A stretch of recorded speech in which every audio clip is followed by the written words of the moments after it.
Magandang araw sa inyong lahat. Heto ang ating pinakabagong weather update ngayong Wednesday, February 18, 2026. Alamin natin ang magiging lagay ng panahon ngayon sa Luzon, Visayas at Mindanao, kasama ang usapin tungkol sa posibleng bagong bagyo na maaaring mabuo sa susunod na linggo. Kung gusto mo naman lagi kang informed sa lagay ng panahon, huwag kalimutang mag-subscribe dito sa channel. Sa ngayon, dalawang pangunahing weather systems ang may epekto sa bansa. Una, ang Northeast Monsoon o amihan na nakaapekto sa Luzon. Pangalawa, ang easterlies na nakaapekto sa natitirang bahagi ng bansa, lalo na sa Mindanao. Kapag amihan ang dominante, mas ramdam ang malamig na hangin at mas madalas ang pag-ulan sa ilang bahagi ng Luzon. Kapag easterlies naman ang gumagana, mas dumarami ang moisture na galing sa karagatan, kaya mas tumataas ang tsansa ng thunderstorms at pabugso-bugsong pag-ulan, lalo na sa Mindanao. Kaya kahit walang sitwasyon na parang isang malakas na bagyo, may ilang lugar pa rin na kailangang mag-ingat dahil may moderate hanggang paminsan-minsan ay heavy rains na maaaring magdulot ng flash floods at landslides.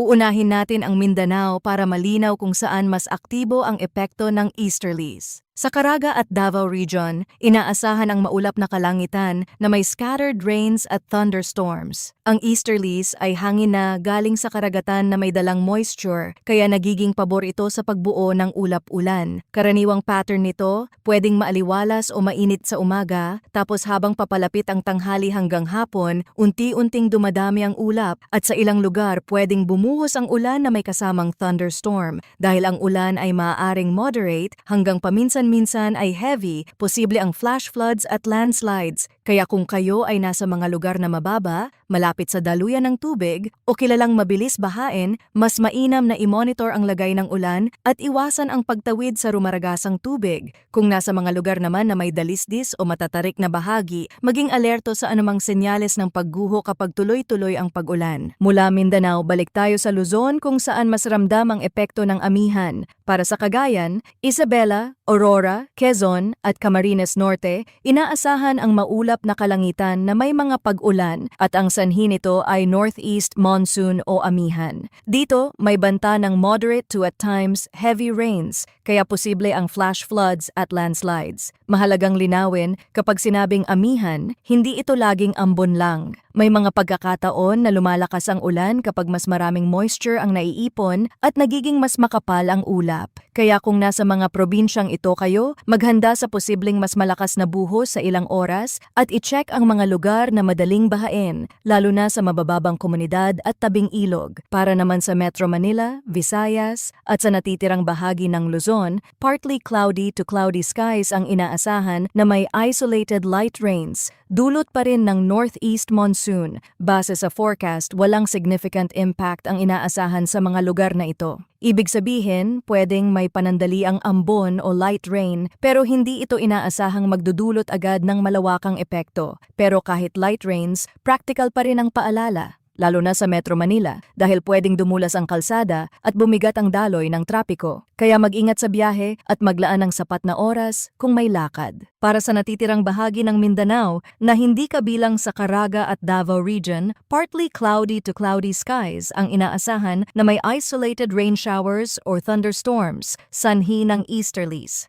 Dito, mahalagang tandaan na kahit isolated ang rain showers, may pagkakataon na pwedeng tumama ang severe thunderstorm sa ilang lugar. Ibig sabihin, biglaan ang buhos, pwedeng sobrang lakas sa maikling oras, at may kasamang thunderstorm. Sa ganitong sitwasyon, posibleng magkaroon ng biglaang pagbaha, lalo na kung barado ang drainage o mababa ang kalsada. Kaya kapag may palatandaan ng thunderstorm, mag-ingat at umiwas sa mga open areas. At kung nasa labas, humanap ng ligtas na masisilungan. Ngayon tingnan naman natin ang hangin at kondisyon ng karagatan dahil mahalaga ito sa mga coastal communities at sa mga pumapalaot. Para sa northern at western sections ng Northern Luzon at pati na rin sa eastern section ng bansa, inaasahan ng moderate to strong na hangin na mula northeast. Ang coastal waters dito ay moderate to rough na may taas ng alon mula 1.8 hanggang 3.1 meters. Sa ganitong taas ng alon, mas delikado ito para sa maliliit na bangka at mga mangingisda dahil mas tumataas ang risk ng pagtaob at pagpasok ng tubig sa sasakyang pandagat lalo na kapag may bugso ng hangin. hangin. Kung kayo ay nasa baybayin ng Northern Luzon or sa Eastern Seaboard, mas mainam na iwasan ang paglayag kung hindi naman kailangan at sumunod sa abiso ng mga awtoridad.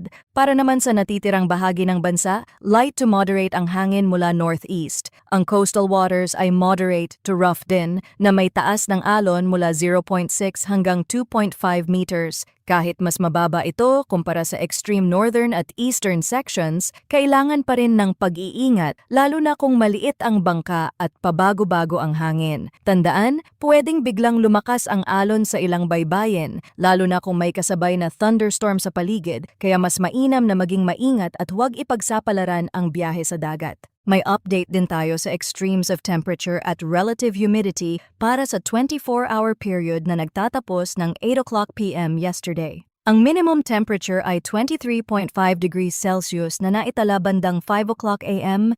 habang ang maximum temperature ay 30.3 degrees Celsius na naitala bandang 2 p.m. Ipinapakita nito na umiinit pa rin sa hapon kahit may amihan at kapag umiinit ang panahon, mas nagiging pabor ito sa pagbuo ng ulap at thunderstorms lalo na sa mga apektado ng easterlies. Para naman sa humidity, ang minimum relative humidity ay 62% na naitala bandang 11 a.m. at ang maximum relative humidity ay 92% na naitala bandang 5 a.m. Kaya sa madaling araw mas ramdam ang mamasamasang hangin tapos sa tanghali mas bumababa ng bahagya ang humidity pero kapag nagkaroon ng ulan, tumataas ulit ang lagkit at damp na pakiramdam. Ngayon punta tayo sa tropical cyclone threat potential, lalo na dahil binanggit natin ang posibleng bagong bagyo sa susunod na linggo. Para sa Week 1, mula ngayon hanggang February 22, 2026, wala munang TC-like vortex o TCLV sa loob ng Philippine Area of Responsibility o PAR. Ayon sa model forecasts, may slim chance ng TLV formation sa Philippine Maritime Domain,